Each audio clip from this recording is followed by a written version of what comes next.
Hail and Mashes Adventures! It's me, the Spud King, and today we're diving into Baldurs Gate 3 to help you decide which class is more suitable for you, Druid or Warlock. And while you can argue why not to compare Druid with Cleric for example, in my opinion Druid got more common with a Warlock. So let me explain. As Druid you can pick 2 cantrips and 3 prepared spells. For cantrips, there's less choices than other spellcaster classes, with only 6. Turn Whip is amazing cantrip, and if you don't know, cantrip is basically spells that not require any resource to cast. So Turn Whip, while doing pretty low damage with piercing modifier, which is not the best and can be resisted by many enemies, it's got cool side effect. You can pull target by 3 meters to you. By doing so, you can pull target off the cliff, or pull some magic grenades for even more damage than your 1d6. Next one is Shillelagh. That will make your weapon magical and increase damage, very good for early levels. Resistance will increase target saving throws chance, and as Druid you'll need a lot of those, because many of Druid spells are concentration. So saving throws will be rolled a lot to keep that concentration. Produce Flame is amazing too. You will get fire in a hand, and it can be used to lighten dark spots, while increasing accuracy. At the same time, you can throw it at enemy for 1d8 fire damage. Additionally, Druid got Poison Spray, close combat cantrip with 3-meter range and nice 1d12 damage. But target can be saved from this damage by Constitution saving throw, so that's not like one of the best cantrips anyway. Guidance, on other hand, role-playing cantrip that will increase your ability check rolls.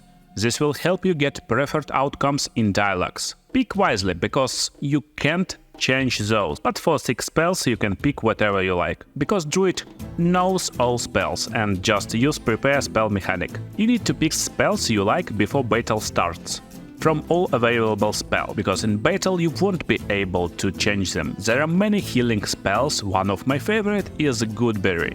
It will create berries that you can share with the party, and they will heal from 1 to 4 each. That's highest total heal you can achieve by level 1 spell. There are more healing spells and some support ones, like Entangle to root enemy in one place, or Fog Cloud to blind creatures. Some role-playing interactive spells like Charm, with which you can charm person or pet, that will give you ability to make friends and have positive dialogues outcomes. And my favorite, Speak with the Beast, to talk with animals in the world of Baldurs Gate. Main casting ability for Druid is Wisdom, so make sure to drop some points in that.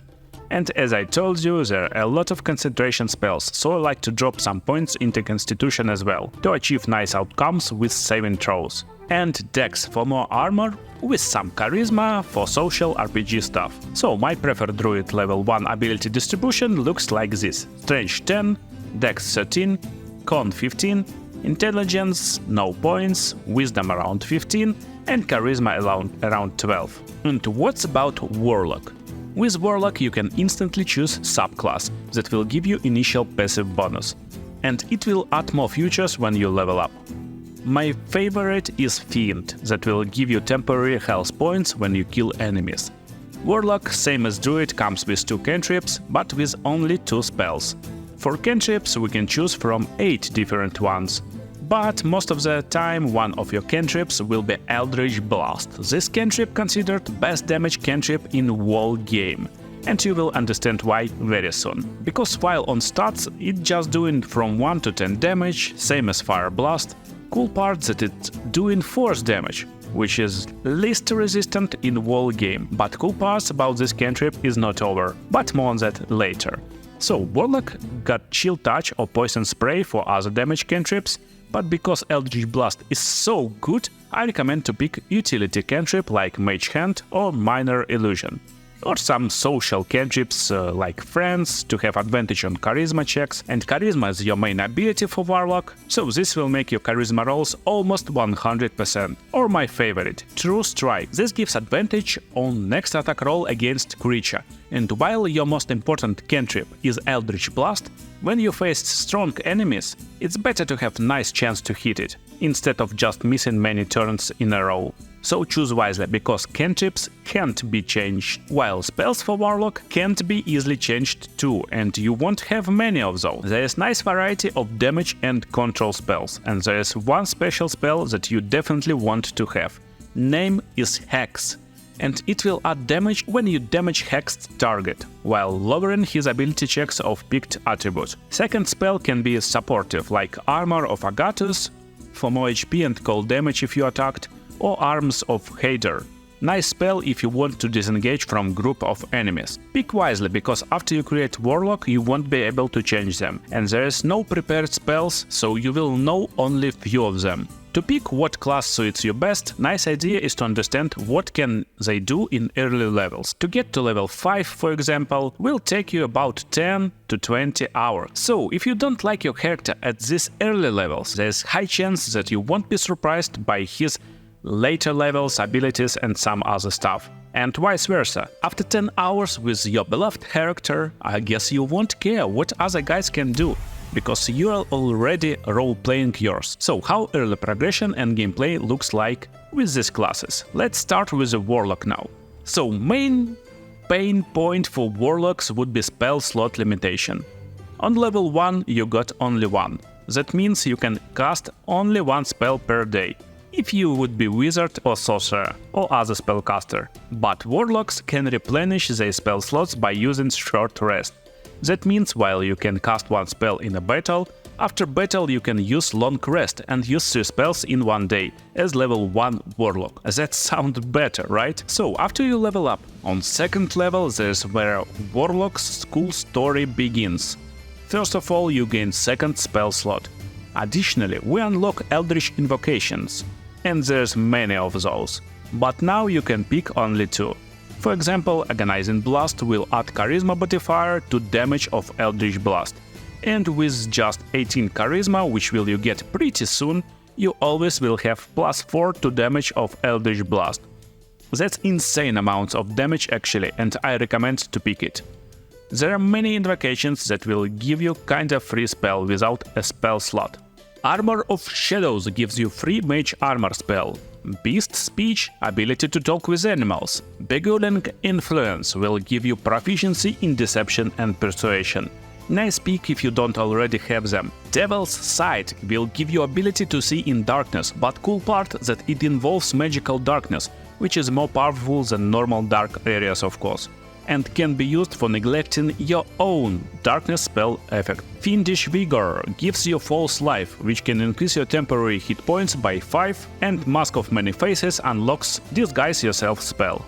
And Repelling Blast. Awesome invocation to make Eldritch Blast even more powerful. This will shove enemies up to 4.5 meters away. You can use it to throw enemies off cliffs or to make distance for disengagement. Recommend you to get this one too. And last is the Chief of 5 Fates. It gives you Bane spell, but it will require spell slot. Considering there's very limited spell slots, I don't think it's a good idea. Additionally, you'll get one more level 1 spell, and from now on and every level after you can replace spell. So if you think one of your spell is weak, outdated, or you simply don't like it, replace it with another spell. Level 3 will give you improved spells. So what does it mean? While other classes will unlock higher level spell slots and just basically more slots, Warlock still have only 2 spell slots, but they become more powerful and make almost all level 1 spells more powerful too. Additionally, you'll get access to Familiar Friend. It can be Imp or just Cat. You can learn one more spell, but now there's more options with level 2 spells unlocked. I recommend to get one of them, and you can replace not needed level 1 spells at this level. So you get 2 level 2 spells in exchange of 1 level 1 spell at this level. At level 4, 1 more cantrip to choose 1 more spell and replacement spell. At level 5, you'll get 1 more Eldritch Invocation with more choices from. And now you'll get level 3 spells. They are very powerful and plenty to choose from. So let's get Fireball. Again, you can replace all spells, but what comes after? Max level in this game will be 12, so at max level you'll get 3 spell slots with 11 known spells, 4 cantrips and 6 total Eldritch Invocations. Sounds really powerful. So let's check out how Warlock looks in a battle. But just before we take a look at Warlock in a fight, let's check out Druid leveling. Level 2, and that's where Druid choose his subclass. Subclasses changes a lot, how your Druid will play out. For this review, let's stick with Circle of the Moon. While druids can switch into wild shapes, this subclass will give ability to do it with bonus action. And that's massive, I will show you why in a moment. But that's basically it for level 2. So not impressive like Warlock. Level 3 unlocks large variety of level 2 spells and unlocks more spell slots of course. Additionally, it gives you one more spell slot to prepare. Most of spells is druid specific, and it involves anything from increasing your damage to controlling battlefield and zoning enemies. At level 4 you'll get more wild shapes, one of them is Raven, and it will give you a cool ability to fly. This again makes druid insane, and especially Circle of the Moon druid. And you'll get +1 more spell to prepare. A level 5 unlocks level 3 spells. Again, they a lot more different from what Warlock, Sorcerer and Wizard gets. There is nice damage spells like Call of Lightning and protective, like Protection from Energy. And even some nice situational spells like Daylight that will basically summon Sun on the battlefield, and any enemy that wanted to use shadows won't be able to.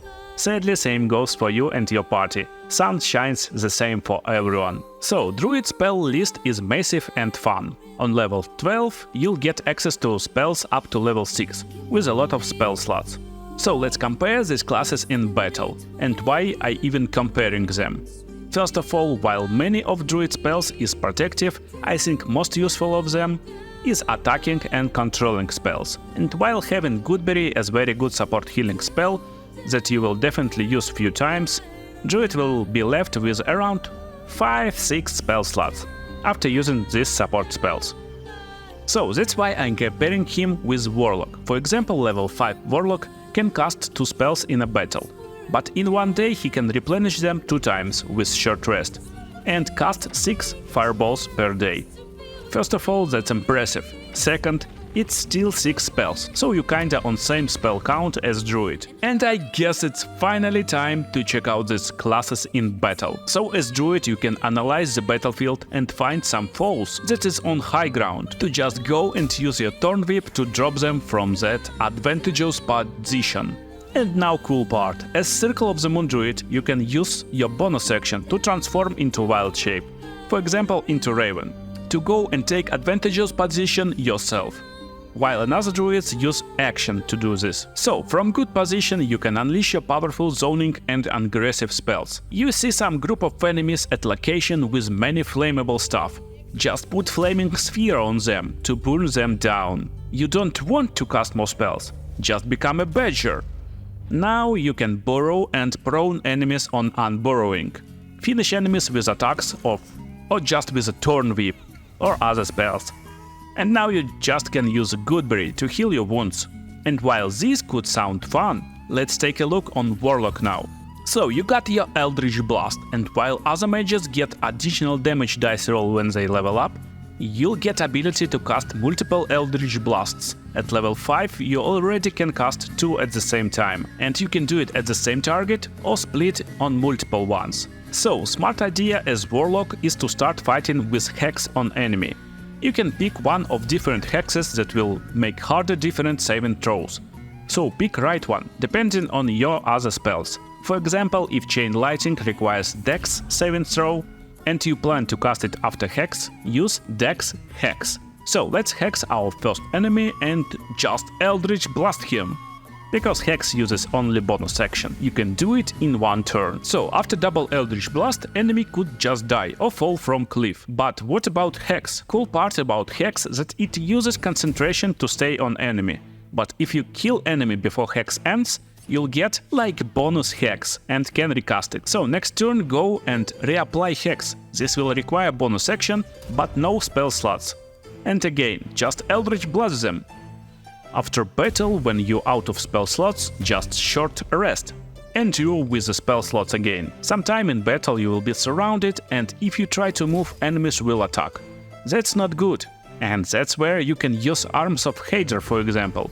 If enemy fails strange save, then you can run away freely. But you can use your familiar at first to go and scout area. How much enemies there and their locations. Let's use Cat to meow and distract them, while unleashing Fireball on these poor souls. Oh wait, there's some more left. We can use Hunger of Hader and it will create a lot of darkness that is possibly won't affect you and your side if you choose Eldritch Invocations for this situation. Sadly, we used all our spell slots in this battle, but let's just short rest and cast more fireballs, and more and more and more. While as Druid you can sneak up and zone out enemies with Spike Growth. Insane spell that will make everyone take loads of damage if they try to walk. As Moon Druid you can instantly take Raven form and get to the best location of battlefield, while Thorn whipping poor souls that want to play King of the Hill with you on next turn. But then, if you decide to do so, or just out of spell slots, just Wild Shape into the bear. Keep in mind that every Wild Shape got separated stats and HP. So bear got 30 HP, but there's cool part. If someone down you as bear, you won't be dead. Instead you'll be back into druid form and can continue fighting. Or again, switch to wild shape for even more HP if you not used all of them. So technically, level 5 druid can have 60 more HP in one fight with double bear form, and just restore them by one short rest after combat ends. So that's why I compare these beautiful spellcaster classes, and I hope this can help you decide which one of them is best for you. But maybe both of them don't have much spell variety as you want, or just don't have a lot of spells. Then you definitely want to look my Wizard vs Sorcerer video that is on the screen right now.